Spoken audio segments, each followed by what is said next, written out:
Universe सिर्फ डीएफ्स को ही नहीं, डीएम को भी साइंस देता है। बस फर्क ये है कि डीएफ समझ जाती है और डीएम कंफ्यूज हो जाते हैं। लेकिन जब आपका रीयूनियन करीब होता है ना, तब आपके डीएम को भी साइंस समझ में आने लगते हैं। डीएफ इमोशनल, इंट्यूटिव और रिसीवर होती हैं, तो उनको नंबर, सॉन्ग्स, ड्रीम्स, फीलिंग्स के थ्रू साइंस मिलते हैं। जबकि डीएम लॉजिकल और एक्शन ओरिएंटेड होते हैं, तो उन्हें उनके काम में, उनके रिस्पॉन्सिबिलिटी में, उनकी प्रॉब्लम्स के थ्रू साइंस मिलते हैं।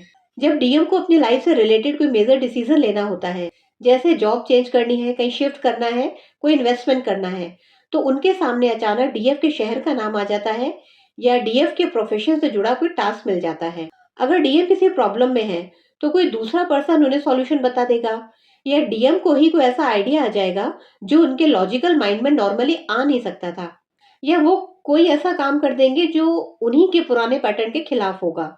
तो ये सब डीएम के लिए सिंक्रोनिसिटी बन जाता है।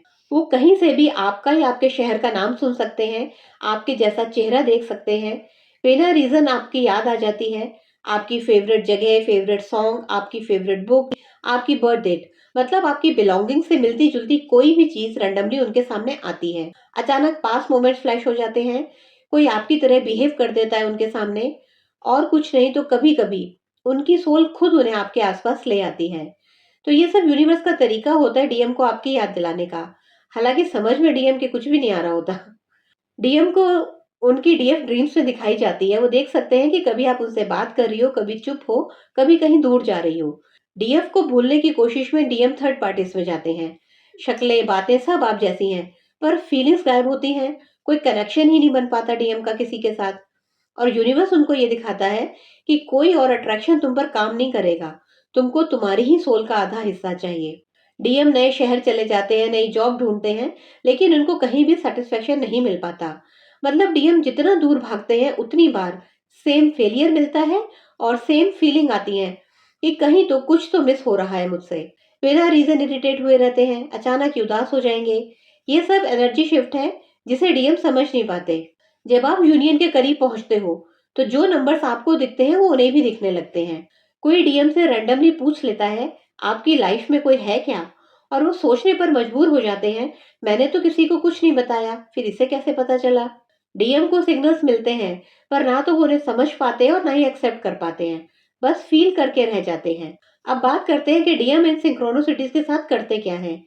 अगर वो अनकॉन्शियस है तो इग्नोर कर देंगे और ये सब कुछ उनको कोइंसिडेंस लगेगा।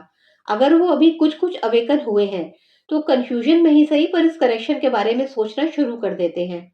और अगर वो अवेकनिंग पर हैं, तो वो डेफिनेटली आपको रीच आउट करेंगे, रियल आईडी से या फेक आईडी से। आप 1111 देखती हो अपनी आंखों से, और डीएम को 1111 दिखता है उनके एक्सपीरियंस से, उनके उन्हीं के हिसाब से। यूनिवर्स आप दोनों को एक ही डायरेक्शन में पुश करता है, लेकिन तरीका अलग होता है। आप इमोशंस के रास्ते आती हो और वो लाइफ के एक्सपीरियंस से सीख कर आते हैं। जब साइंस बहुत बढ़ जाते हैं, डीएम को हर जगह डीएफ दिखने लगती है, तभी वो स्टेबल हो पाते हैं और तब शुरुआत होती है रीयूनियन की। अगर ये वीडियो आपके दिल तक पहुंचा हो तो कमेंट में लिख देना, यूनिवर्स अपना काम कर रहा है। नेक्स्ट वीडियो में हम बात करेंगे कि डीएम अवॉइड करते हैं या इग्नोर, इग्नोरेंस और अवॉइडेंस में क्या अंतर है। Till then keep watching my video, stay tuned. Ram Ram सा।